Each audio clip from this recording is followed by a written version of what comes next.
Kita akan mengulas sebuah hadis yang diriwayatkan oleh Imam Muslim dari sahabat Ibnu Sumasah, namanya Sumasah. Sahabat ini agak kurang familiar dengan kita. Kalau Abu Hurairah sudah jelas sering mendengar Ali atau juga dengan sahabat-sahabat yang lain. Hadisnya cukup panjang.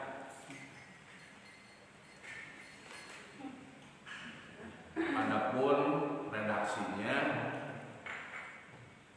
wa an ibni Sumasah qala, hadis dari Sumasah, ia telah berkata, hadarna Amr bin al-As radhiyallahu anhu. Kata Sumasah, kami hadir kepada Amr bin As radhiyallahu anhu, semoga Allah meridhoinya. Wa huwa fi siyaqatil maut,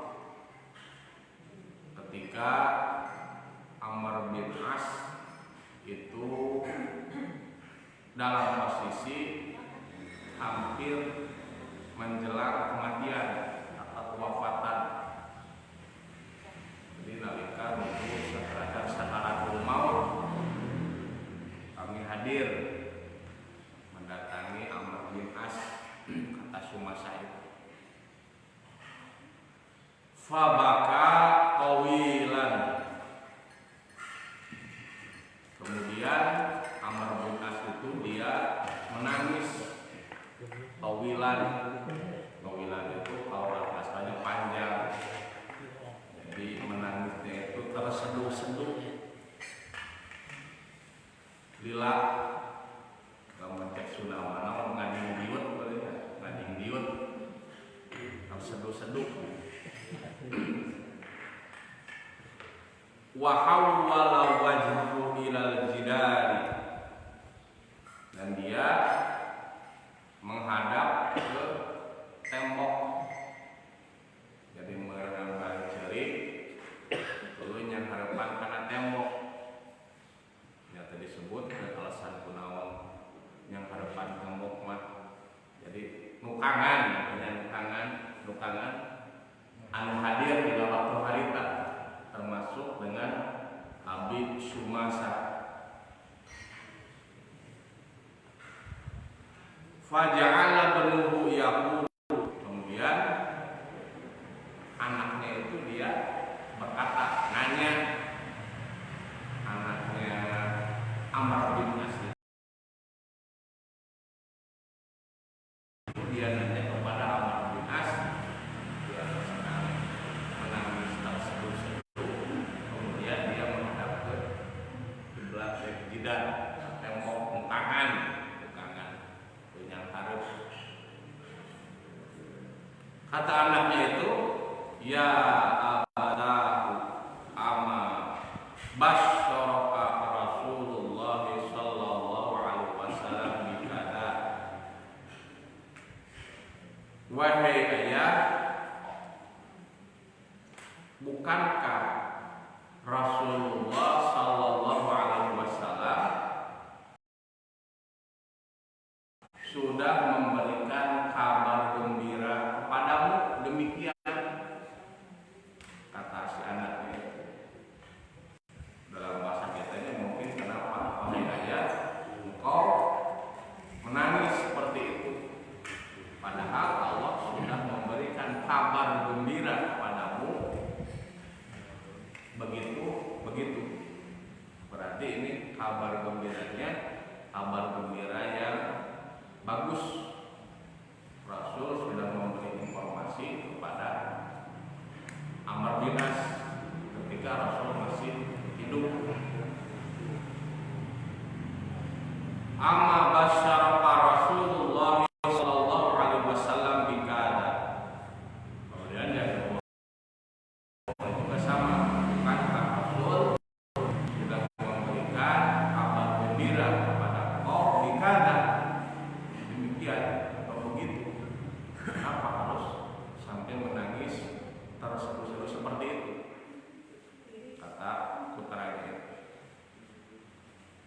aqbala biwajhihi faqala. Kemudian Amr bin As itu dia menghadapkan wajahnya sambil berkata, Malik menyahut apa yang disampaikan oleh putranya. Berarti pada saat itu pun ada putranya, termasuk juga ada Sumasah yang hadir pada saat itu. Kata Amr bin As itu, inna afdhala ma nu'iddu syahadatu an la ilaha illallah wa anna muhammadan rasulullah. Sesungguhnya seutama-utama hal yang paling utama manu'iddu apa yang kita siapkan, syahadatu kesaksian bahwasanya tidak ada Tuhan selain Allah dan bahwasanya Muhammad utusan Allah. Itu tidak ada lagi hal yang paling utama yang harus dipersiapkan selain dari itu, kata Amr bin As. Ini yang disebut dengan syahadat, dua kalimat syahadat, kesaksian tidak ada Tuhan selain Allah, bahwasannya Nabi Muhammad itu utusan Allah. Itu yang afdal, yang paling mendasar dan yang paling pertama. Semua amal yang dilakukan tanpa dilandasi dengan hal itu ya tidak punya nilai. Maka nilai inilah, kata Amr, manu'iddu yang paling utama untuk disiapkan sebelum dengan amal-amal yang lain. Syahadat, bukti pengakuan kepada Allah dan juga Rasul.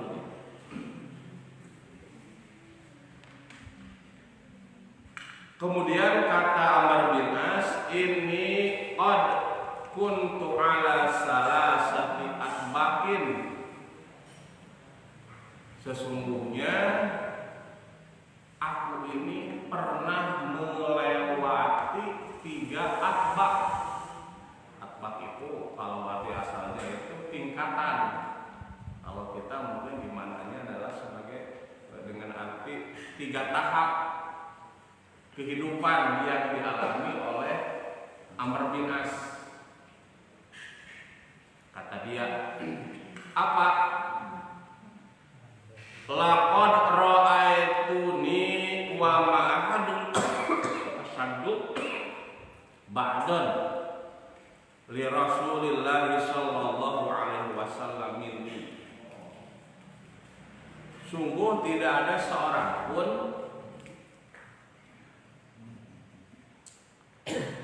orang yang aku sangat benci kepadanya selain kebencianku kepada Rasulullah sallallahu alaihi wasallam. Jadi kata Amr itu, karena dia itu termasuk orang yang masuk Islamnya kebelah dia terakhir. Kata dia, di fase pertama itu tidak ada orang yang paling saya benci itu selain dari Rasulullah sallallahu alaihi wasallam. Mencek orang panggil-geuleuhna teh baheula teh teh ka Rasul Muhammad sallallahu alaihi wasallam. Karena dalam awal-awal peperangan ketika masih di Madinah pun Amr As menjadi panglima perang dari kaum musyrikin, termasuk dengan Khalid bin Walid itu. Jadi harus ada tanyaan.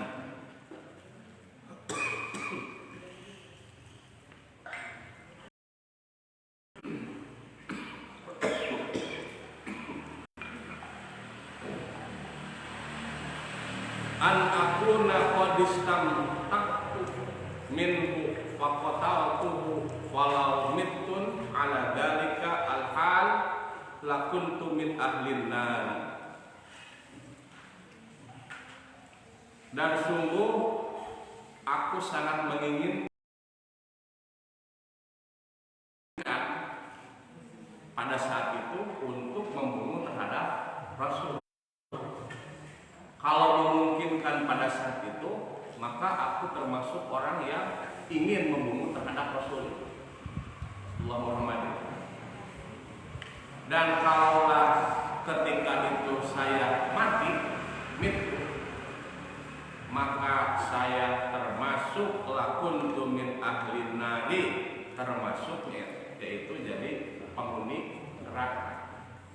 Mun baheula kuring geuleuh ka Rasul, tuluy nepi ka hayang mateni ka Rasul, tuluy kuring maot, pasti kuring min ahli nari, termasuk dari penghuni neraka.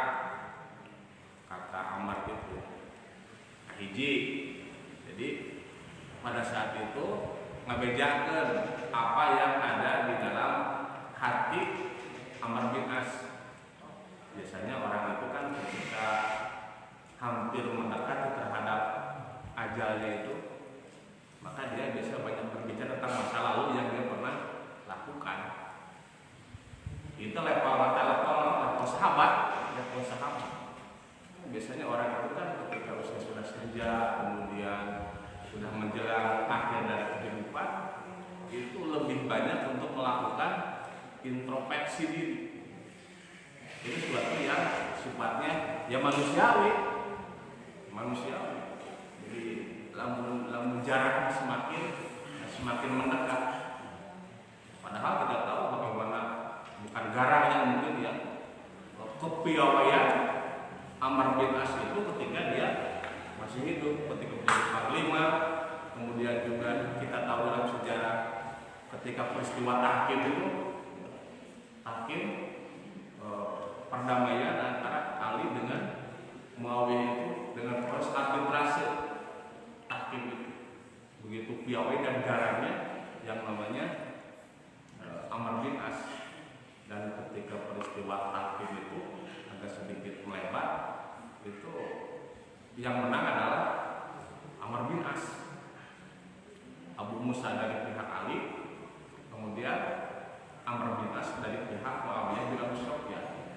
Dengan kepiawaian itu, maka proses peperangan itu berakhir dengan kemenangan Muawiyah dengan wakilnya, diplomatnya itu adalah Amr bin As.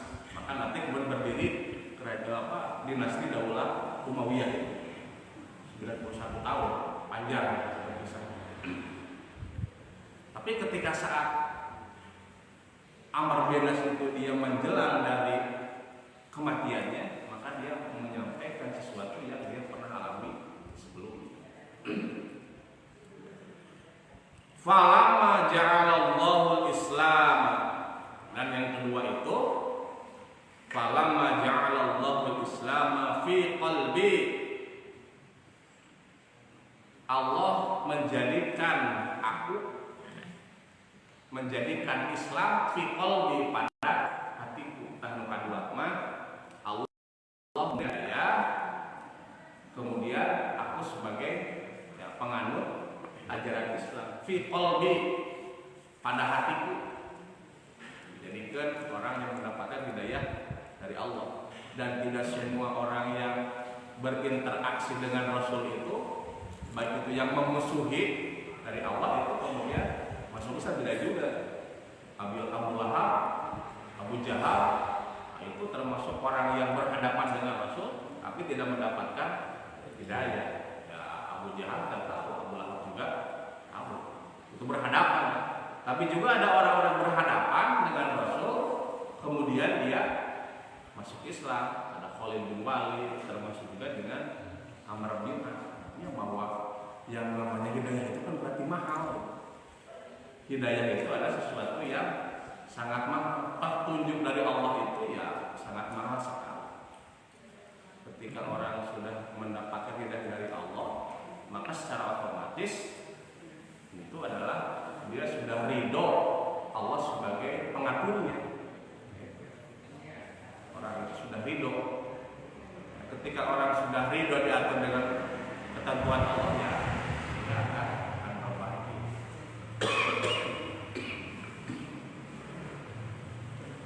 Nah setelah itu ketika proses awalnya Islam menerima Islam itu, karena mungkin kalau Ammar itu dia sosok orang yang ya dari sisi politis mungkin dia seorang politisi. Ammar itu jadi orang yang piawai bukan piawai, tapi ya karena Allah sudah memberikan petunjuk dia menerima Islam.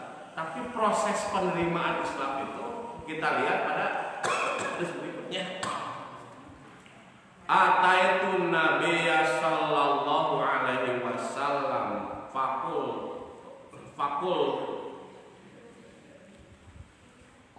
Kemudian aku mendatangi kepada Nabi sallallahu alaihi wasallam. Setelah ada niat dalam hatinya, kemudian dia mendatangi kepada Nabi sallallahu alaihi wasallam. Fakultu, kemudian aku berkata, ubsut bi yaminaka fal ubayika. Kalau dalam bahasa kita itu ulurkan tangan kau, kemudian saya akan berbeat kepadamu. Ulurkan tanganmu, kemudian saya akan berbeat kepadamu. Itu salah satu dalam ini kan berarti itu bisa sebagai gini ya, ada beat gitu. Kalau jadi ganti deh orang memberikan atung boleh. Nah, bulan saya ulurkan tanganmu dan saya akan berbeat kepadamu berjanji. Nah, ini bukan berdisain yang ini ya gitu ya. Fabasato yaminuhu. Kemudian Rasulullah sallallahu alaihi wasallam beliau mengulurkan tangannya ketika meminta Ammar, kemudian Rasulullah dia mengulurkan tangannya. Faqabadatu yadi, kemudian aku menggenggam dengan tangan Rasul digenggam oleh Ammar bin As. Faqala, maka saat itu Rasul bertanya kepada Ammar, malaka ya Ammar, ada apa wahai kau Ammar? Berarti sebetulnya dia belum masuk Islam dulu, dia akan menyampaikan dulu kepada Rasulullah. Dia mah diterima, dia menerima Islam bisa jadi, tapi prosesnya belum disebutkan. Kata Rasul, malaka ya Ammar, ada apa wahai Ammar? Qultu, aku berkata, aradtu an astarita, aku ingin untuk aku minta syarat. Jadi ya gitu ta, gitu. Jadi setiap orang itu tentu dengan proses yang berbeda-beda. Ayo mah mentalan orang mana ada tanggungan beri syarat gitu. Saya minta syarat kepada engkau, minta jaminan, dulunya minta jaminan gitu. Ya ini kan berarti sesuatu yang sah-sah saja. Jadi background orang kan tidak sama. Background orang itu tidak sama. Karena Ammar bin As maka dia minta jaminan kepada Rasul.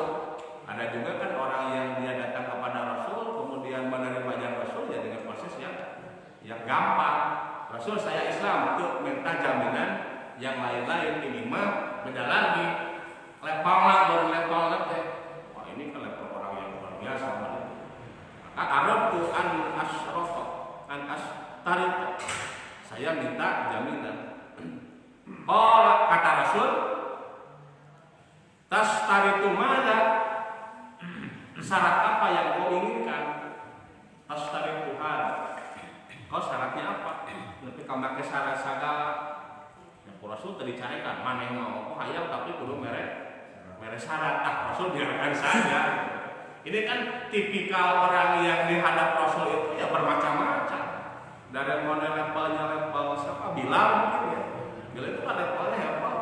Mantan hamba sahaya dengan orang yang level dia punya kepuasan dan kewibawaan. Tapi Rasul tidak merespon dengan negatif. Untuk begitu, ente mau kaya tapi obat yang syarat, kamu semua begitu. Ya kan saja Rasulullah. Itulah ketiban dari Rasul itu. Qultu aku berkata an yughfarali, semoga engkau mengampuni dosa-dosaku. Dia minta kepada Rasulullah supaya Allah mengampuni terhadap dosa-dosa yang dia pernah lakukan sebelumnya. Ini ideal gitu ya, ideal. Jadi berarti kita bisa menggambarkan proses awalnya masuk Islamnya Ammar itu ya keluar dari dalam hati yang paling dalam. Sehingga ketika dia mengajukan syarat kepada Rasulullah, an yughfirali, semoga Allah mengampuni terhadap dosa-dosa masa lalu. Berarti dia sudah mengaku sebetulnya kumaha perjuangan dia di dalam menentang terhadap Rasul. Perang kan, kalau perang pilihan, perang itu pilihan antara hidup dengan mati. Menang keberuntungan, kalau kalah ya sudah selesai mati. Dia mengakui terhadap semuanya. Makanya ketika mensyaratkan kepada Rasulullah, minta syaratnya itu luar biasa. An yughfarali, mudah-mudahan Allah mengampuni terhadap Rasul berada di tengah hukum, Allah pun mengampuni terhadap dosa-dosa. Qala, kata Rasulullah, ama alimta, bukankah engkau ketahui annal Islam, sesungguhnya Islam itu yahdimu makana qablahu, akan yahdim itu membinasakan, menghapuskan dosa-dosa terhadap sebelumnya. Artinya keun meureunana anu geus baheula teu kudu dipikiran, maka ketika engkau sudah menerima Islam, yuhdimu ma qablahu, akan dihapus dari segala dosa. Jadi berarti setelah dia masuk Islam, bersyahadat dengan yang tadi, maka apa yang dilakukan dari kejelekan itu Allah akan yuhdimu, dia akan menghapuskan, bersihkan. Tapi adilna beureuh deui, beda deui lamun nalika kemudian berikutnya. Wa annal hijrata tahdimu ma kana qablaha, dan sesungguhnya hijrah itu pun akan menghapuskan dari dosa-dosa yang sebelumnya. Karena Rasul juga dia pernah hijrah dengan sahabat itu beberapa tempat, kan? Bukan hanya ke Madinah. Rasul dia pernah hijrah kemana? Ke Taif itu. Ke Taif pernah, tapi tidak diterima. Bahkan balik juga kita malaikat tadi bare no kalau kurang mah sok tawaran. Namun tapi bare azab, tapi kan Rasul tidak seperti itu. Kemudian juga setelah itu kemana? Ke daerah yang lain, termasuk juga Rasul hijrahnya ke Madinah. Nah, hijrah itu juga tahdimu makana qablah, akan menghapuskan dari dosa-dosa. Hijrah itu dalam hadis itu kan ada kalimat tidak ada hijrah kedua kali, itu ada. Maksudnya hijrah makani dari Mekah kemudian selesai hijrah. Wa annal hajja yahdimu makana qablahu, dan sesungguhnya haji yahdimu makana qablahu, itu juga akan menghapuskan terhadap apa-apa yang sebelumnya. Ini oleh Rasul dirangkaikan. Islam anjir menghapuskan dosa, hijrah oke menghapuskan dosa, termasuk haji oke menghapuskan karena dosa. Padahal bisa jadi Ammar itu dia belum haji Ammar. Artinya bahwa pesan hadis ini bukan hanya untuk konteksnya Ammar bin As saja, tapi juga untuk selanjutnya. Kan bisa jadi Ammar tekanan tadi nek Islam kemudian wal haju itu juga Yahudi menghapuskan dari segala dosa atau hapus. Belum menulis bersalah-salah, hapus beres.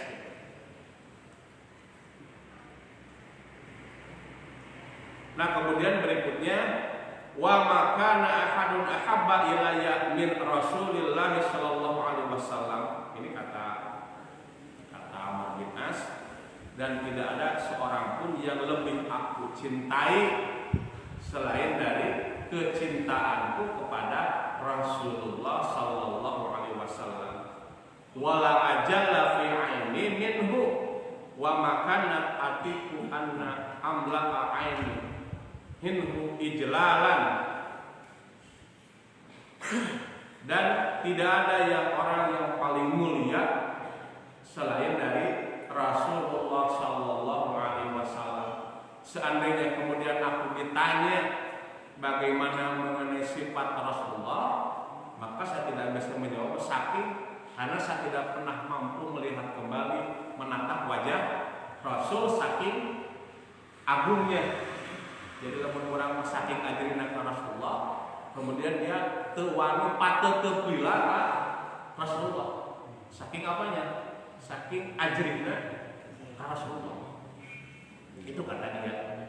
Kemudian yang ketiganya, masih ada hal selanjutnya.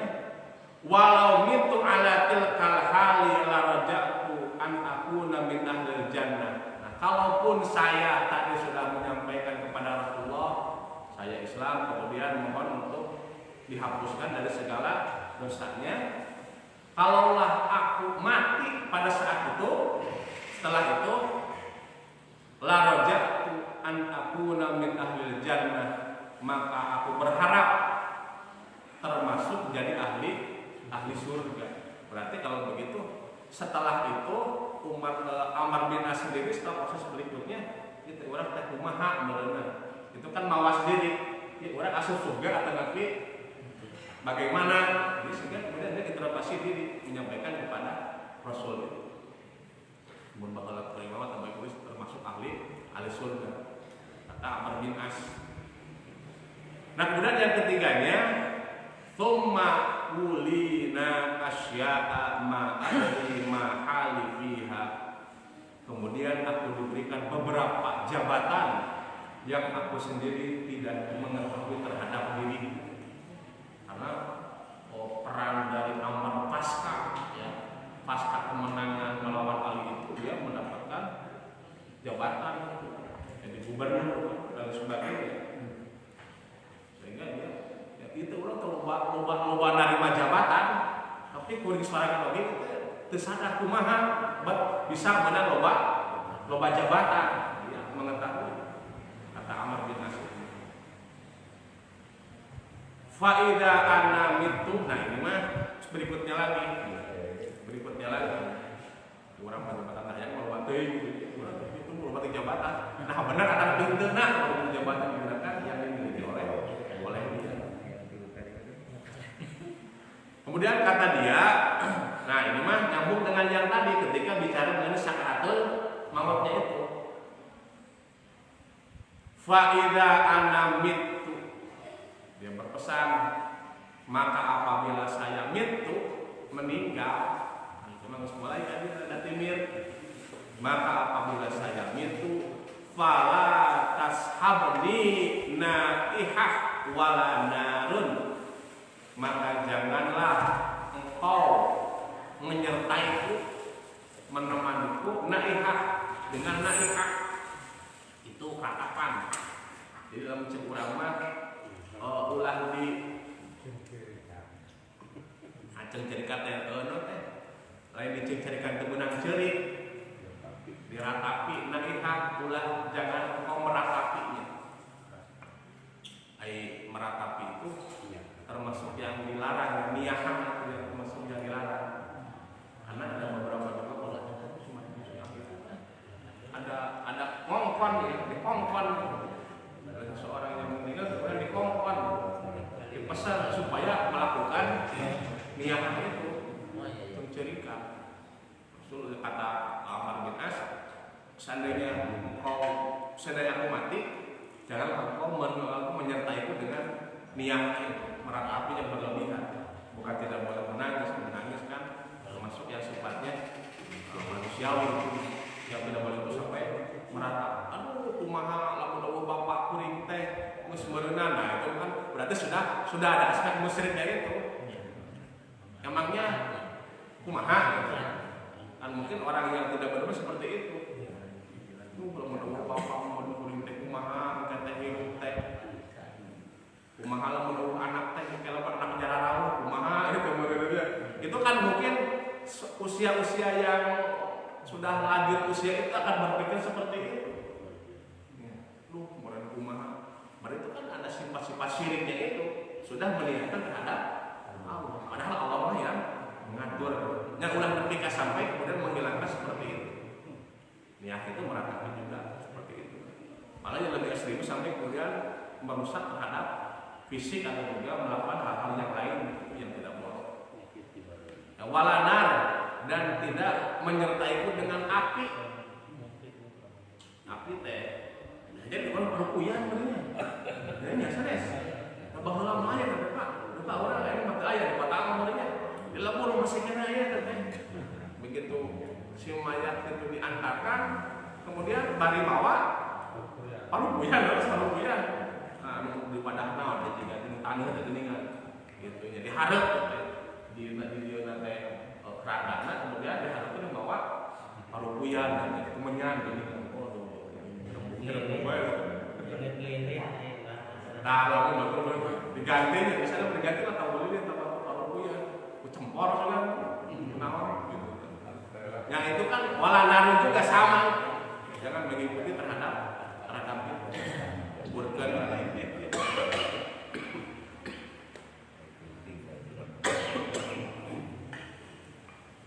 Fa'idha dafaqtumuni fasummu 'alat turab sannan. Dan apabila engkau menguburkanku fasunnu 'alayya turab, maka timbunlah qalilan.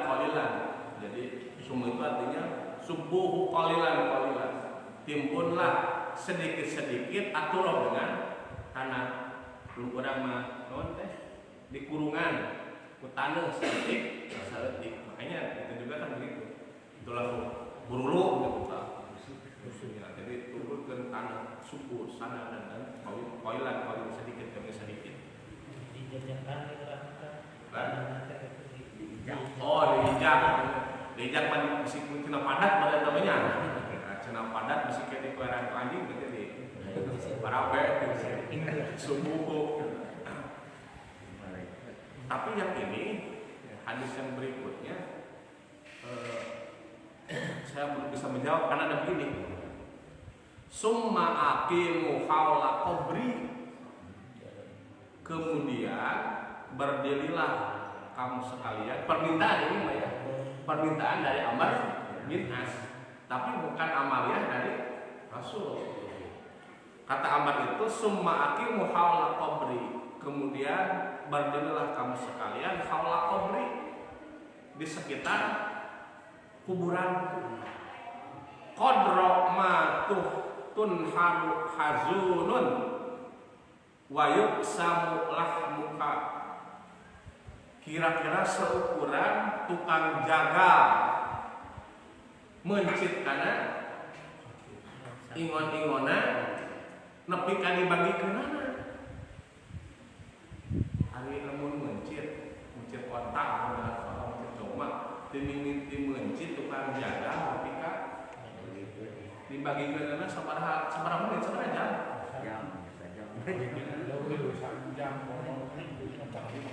Sabaraha jam? Eta tah apakah nanti kemudian menjadi wajib gitu ya ketika seseorang sudah dikumpulkan kumpul anu kantor teh cacing heula gitu ya cacing heula apakah menjadi sebuah keharusan atau itu hanya sebatas al-ibahah. Tapi itu pun dalam hadis yang lain Rasul tidak memberikan secara langsung, ini mah hanya permintaan dari siapa? Dari Amr bin As. Tapi kalau perintah Rasulullah istaghfiru li ahlikum itu memang ada. Mintakanlah ampun untuk saudaramu. Maka sebenarnya dia sebentar lagi akan ditanya oleh malaikat itu. Itu memang ada hadisnya seperti itu. Nah kata Amr bin As itu kenapa demikian? Hatta asta'nisa bikum, sehingga saya merasa tenang katanya. Ditungguan dulu begitu. Permintaannya ini, permintaannya. Tapi Rasul kan tidak mewajibkan itu. Tidak mewajibkan itu. Wa anzuru ma uraji'u bihi Rasul. Sehingga saya berpikir untuk bisa menjawab pertanyaan ketika utusan Allah datang kepada. Nah, bab ieu mah saya belum menemukan keterangan secara jelas apakah itu menjadi sebuah kewajiban dalam menjawab geus maot tuluy dilakukan teulah. Tapi kalau didoakan memang itu betul, mintakanlah ampun. Sebentar lagi dia akan ditanya oleh malaikat ya untuk dalam hadis itu kan ada pertanyaannya itu, man rabbuka, siapa Tuhanmu, ma dinuka, apa agamamu, man nabiyuka, siapa nabimu. Itu tidak setiap orang bisa menjawab. Kenapa demikian? Karena terkait dengan urusan keimanan. Jadi jamaah yang bisa menjawab itu adalah orang yang dia beriman. Karena sejak awal dia sudah bersentuhan dengan Allah. Bagi orang yang kafir, ya dia tidak bisa menjawab. Sudah ada hafalan. Nah, itu makanya sudah hafal gitu. Saha kayak bisa kurang ditanya di alam kubur, siapa jawabannya kayaknya geus di mejaan. Kisi-kisina teh gitu. Jadi seperti itu. Tapi pada akhirnya tidak semua orang sudah bisa menjawab karena terkait dengan keimanan. Ketika menghadapi sakaratul maut pun sama. Tidak setiap orang mampu untuk melafalkan itu. Ya mungkin itu kan kata-kata keterangan. Orang ya can menghadapi hal seperti itu kan. Itu mah bisa diwang-wang, bisa dibayang-bayang. Itu mah proses yang akan dihadapi oleh setiap orang. Mana sok ditatin teh. Oh, dilakuin matakum gitu ya. Habis kubur kita makanan gula. Bukan itunya. Dalam hadis yang lain itu disebutkan juga begini, ketika malaikat itu datang dan menanyakan kepada si mayit, kata Rasulullah, kalaupun orang itu mendapatkan siksa dari Allah, maka orang yang disiksa itu dia agorowo dan semuanya mendengar ilal insan kecuali manusia. Jadi ketika orang itu berada dalam kubur mendapatkan ancaman dari Allah itu, semua makhluk lain mendengar kecuali manusia. Jadi menurut sima orang itu ya sima salam dunia dulu gitu ya. Kayak orang merah itu dia itu sima salam punya pendengaran salam punya ke dunia unggul gitu orang. Tapi ketika sudah menyangkut wilayah alam kubur, yang lain mendengar sementara manusia tidak mendengar. Jadi berarti imam itu fungsinya kan mereka orang itu ya. Tapi hal yang lainnya tidak ada dalam hadis kan begitu. Kalau orang mengetahui begitu takutnya orang menghadapi alam kubur, jeritan nanti kan soeknya itu dia sangat takut sekali. Yang lain mendengar kecuali manusia. Tapi juga sebelum tak terang dalil macam mahal saja macam kadang-kadang namun kuda garing tidik gitu tak. Ya tak cena, apa ada bukaan itu sebelum tak menakan hadisna. Mun aya mau cena hadis itu. Mun aya mau cena, mungkin teh aya suara-suara tertentu, tak teh kadang itu suara anu keur disiksa gitu. Cena, tapi itu bukan urusan kita itu maksudnya ya kita harus membuktikan dengan dalil. Tapi dalam mengatakan mendengar sedang manusia itu memang ada. Ikhwan terima sekalian, itu barangkali untuk kesimpulannya nanti bisa kita menyebutkan masing-masing lah. Bisa menyebutkan masing-masing dari pernyataan yang disampaikan oleh Amr bin As itu. Artinya bahwa proses seseorang itu menjadi sadar itu lewat proses yang tidak sama juga kan. Ayo bakal ada panggul-gulung, tapi kuring menyembah jelas, ayo menerima. Itu kan proses orang juga. Ayat seperti itu. Banyak astagfirullah orang tahu izin cina tapi itu mah bener oke nya kan begitu juga seperti itu proses orang kan tidak sama amal juga kan sama sehingga ningali Rasul kayak merekam begitu kan dekat-dekat kemudian membimbing dia menerima Islam bisa seperti itu proses orang untuk menerima sebuah kebenaran. Oh ini yang lainnya mana atau tinggal di pasang hati bro kurang tidak pernyataan dari Umar bin Khattab tadi. Bahwa maka ada yang persisten. Buyar ajarannya teh bukan berarti bukan tapi ajarannya gitu kan. Jadi ajarannya itu mana agamanya ajarannya kalau itu bukan urusan wadah ajarannya itu barangkali sebagai pengantar awal nggak boleh ada tampilan-tampilan tidak mana anu tadi maka juga gimana orang biasa dibuat dengan poin-poin yang tadi disampaikan demikian pengantar awal pilih aja kata besar dan arti tampilan maka bisa mengatakan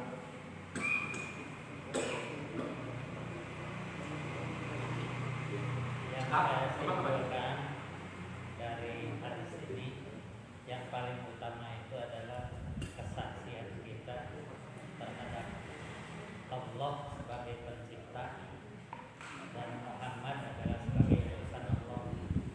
Itu kata kuncinya. di awal berarti ya syahadatu alaihi wa anna Muhammadan rasulullah. Ayo baik. Closing.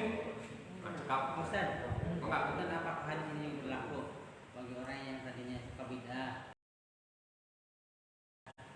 termasuk perbuatan syirik, perbuatan hijrah, bertanggapan enggak?